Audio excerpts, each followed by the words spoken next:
శివాయ. ఓం నమో నారాయణాయ. కర్మ నివారణ, నరదృష్టి నివారణ, సంచిత ప్రారబ్ధ ఆగమిక కర్మ నివారణ, తులాభార కాల భైరవాయ నమో నమః. ఓం దిగంబరాయ విద్మహే గజవాహనాయ ధీమహి తన్నో కపాలకాల భైరవ ప్రచోదయాత్. ఓం ఇంద్రాణీ శక్తి దేవ్యై నమోస్తుతే. హరి ఓం. మా ఛానల్కి స్వాగతం. చూస్తున్న వీక్షకులకు, ప్రేక్షకులకు, ప్రియ కాళ భైరవ భగవద్బంధులకి స్వాగతం పలుకుతూ, మమ్మల్ని ఎంతగానో ఆదరిస్తూ ఉండబడినటువంటి ప్రియ సోదర సోదరీమణులకు అందరిపైనను, సనాతన ధర్మ సంరక్షకులకు, జ్యోతిష్య అభిమానులకు అందరికీ కూడా స్వాగతం పలుకుతూ, ఆదివారం అమావాస్య పుష్యమి నక్షత్ర సందర్భంగా అందరికీ నిండు నూరేళ్ల ఆయురారోగ్యాలను ప్రసాదించాలని శ్రీ కాళీ సమేత కాళభైరవ స్వామిని వేడుకుందాం. ద్వాదశ రాశుల్లో గ్రహ గమనాన్ని ఒకసారి వీక్షింపచేద్దాం. వృషభ రాశిలో కుజుడు మరియు దేవగురు బృహస్పతి సంచార స్థితి, కర్కాటక రాశిలో రవి సంచార స్థితి, సింహరాశిలో బుధ శుక్ర సంచార స్థితి, కన్యరాశిలో కేతు భగవానుడు సంచార స్థితి, కుంభరాశిలో శని భగవానుడు వక్రగమన సంచార స్థితి, మీనరాశిలో రాహు సంచార స్థితితో ద్వాదశ రాశుల్లో గ్రహ గమనాలు ఈ విధంగా ఉన్నాయి.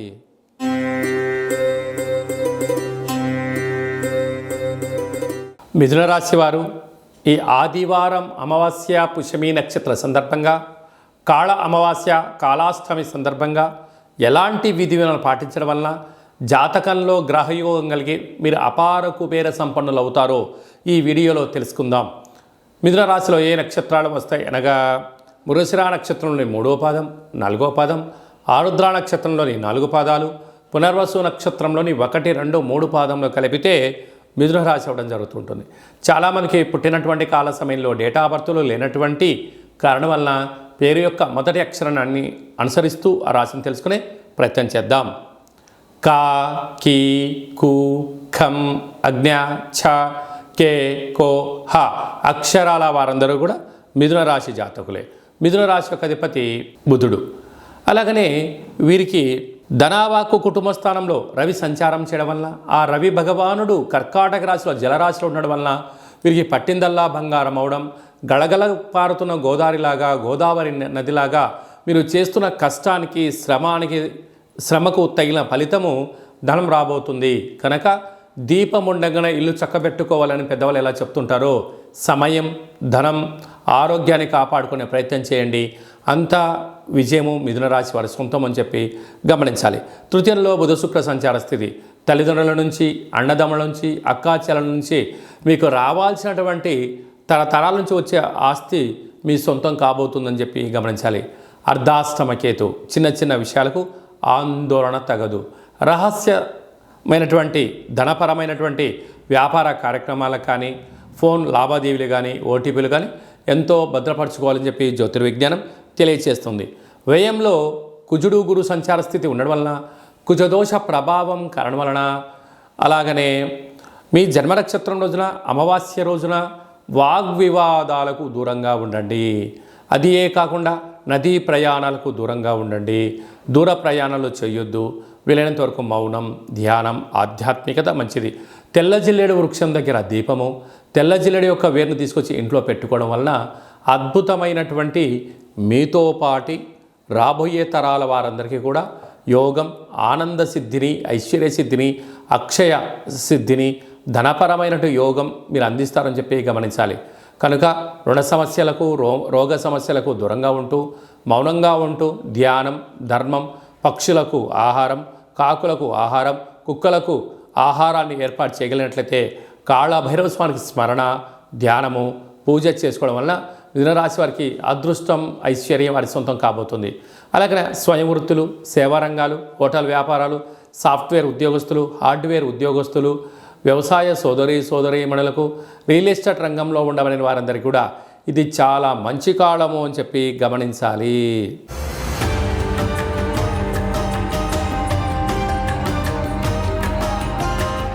కంచు మోగినట్టు కనకమ్ము మోగదు గదరా సుమతి అని చెప్పి మనకు సుమతి శతకంలో చెప్పడం జరుగుతుంటుంది.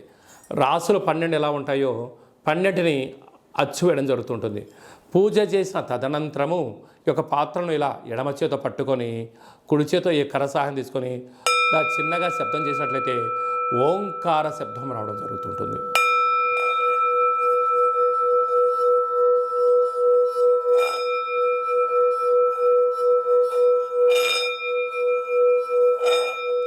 ఈ ఒక ఓంకార శబ్దం ధ్వని వలన మానవుని యొక్క శరీరంలో చక్రాలు వికసింపచేయడం, ఇంట్లో ఉండబడినటువంటి దరిద్ర దేవత బయటికి వెళ్ళడం, గ్రామంలో సంచరించేటువంటి మహాలక్ష్మి దేవత గళ్ళు గళ్ళుమంటూ మన ఇంటికి రావడం, మన ఇంట్లో అమ్మవారు కూర్చోవడం వలన సకల ఐశ్వర్యానికి సకల ఆనందానికి అపార కుబేర సంపన్నులు అవుతారని చెప్పి గమనించాలి. ఈ యొక్క కాళభైరవ స్వామి అక్షయ పాత్ర మరియు మీకు ఒక కాళభైరవ స్వామి ఒక పిరమిడు, డాలరు, కంకణము, కాళభైరవ హోమం చేయించడం జరుగుతుంది. మీకు వాట్సాప్ కాల్ ద్వారా ప్రత్యక్ష ప్రసారాన్ని కూడా చూపించడం జరుగుతుంది. ఆసక్తి గలవారు ఈ కింది నెంబర్ను సంప్రదించి ఆ అక్షయ పాత్రను ఇంట్లో ఉంచుకోవడం వలన అద్భుతమైన ఆనందం, ఆరోగ్యం మీ సొంతం అవుతుందని చెప్పి గమనించాలి. అలాగనే మీ వ్యక్తిగత జాతకం తెలుసుకోవాలనుకుంటున్నారా?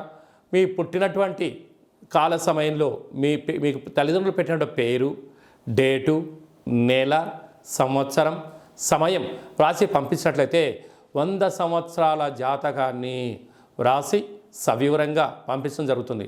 మీరు పుట్టినప్పుడు గ్రహ గమనాలు ఎలా ఉన్నాయి, ప్రస్తుతం ఎలా ఉంటున్నాయి, రాబోయే కాలంలో ఎలా ఉండబోతున్నాయో సవివరంగా సంపూర్ణంగా తెలియజేయడం జరుగుతుంటుంది. అలాగనే చాలామందికి పుట్టినటువంటి కాల సమయంలో డేటా బర్త్లు లేనటువంటి వారందరికీ మీ పేరు యొక్క మొదటి అక్షరాన్ని అనుసరిస్తూ రాసి తెలియచేస్తూ ప్రస్తుత కాలమాన ప్రకారంగా గ్రహ గమనాలు ఎలా ఉన్నాయి, భవిష్యత్తులో ఎలా ఉండబోతున్నాయో అనేటువంటి విషయాన్ని తెలియచేస్తూ రమణ శాస్త్రం ద్వారా అనగా గవ్వల ద్వారా భూత భవిష్యత్ వర్తమానాన్ని తెలియజేయడం జరుగుతుంది గవ్వల ద్వారా. కనుక డేటా బర్త్లు లేనటువంటి వారికి గవ్వల ద్వారా జ్యోతిష్యాన్ని చెప్పడం జరుగుతుంది.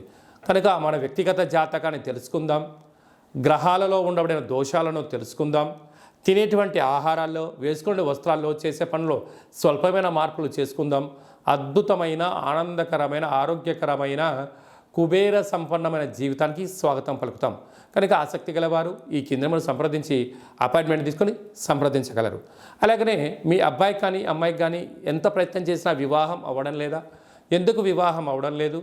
జాతకంలో ఎలాంటి దోషాలు ఉన్నాయి, వివాహం ఎప్పుడవుతుంది, ఎలాంటి అబ్బాయితో అమ్మాయితో కలపడం వలన వీరి యొక్క గణగుణాలు బాగుంటాయో తెలుసుకోవడం జరుగుతుంటుంది. కనుక జాతకాన్ని తెలుసుకుందాం, మంచి వివాహ సంబంధం తెచ్చుకుందాం, భావితరాల్లో మంచి ఆనందకరం జీవితం పొందుదాం. కనుక వచ్చేటువంటి జాతకాన్ని వధువరుల యొక్క పాదాలు, గుణాలు, సంతాన యోగము, అలాగే విదేశీయాన యోగము, ఎలాంటి యోగాలు ఉన్నాయో కూడా తెలుసుకుందాం. అలాగే మీ అబ్బాయికి కానీ అమ్మాయికి కానీ చిన్నపిల్లలు పుట్టినట్లయితే ఏ మాసంలో పుట్టితే ఎలాంటి పేర్లు పెట్టుకోవాలి, నక్షత్రంలో ఉన్న విశిష్టత ఎంతో కూడా తెలియజేయడం జరుగుతుంటుంది. ఈ యొక్క మాసంలో పుట్టినటు రోజు వారందరికీ కూడా, అలాగే వివాహ వార్షికోత్సవం చేసుకుంటున్న వారందరికీ కూడా మన యొక్క దేవాలయంలో ప్రత్యేకంగా కాళభైరవ హోమం చేయించడం జరుగుతుంటుంది. అలాగనే ప్రసాదం కూడా మీకు పంపించడం జరుగుతుంది. మనమందరము కూడా కలియుగ కాలంలో కాళభైరవ స్వామికి స్మరణ చేద్దాం, కష్టాలకు స్వస్తి పలుకుదాం, ఐశ్వర్యానికి స్వాగతం పలుకుతాం.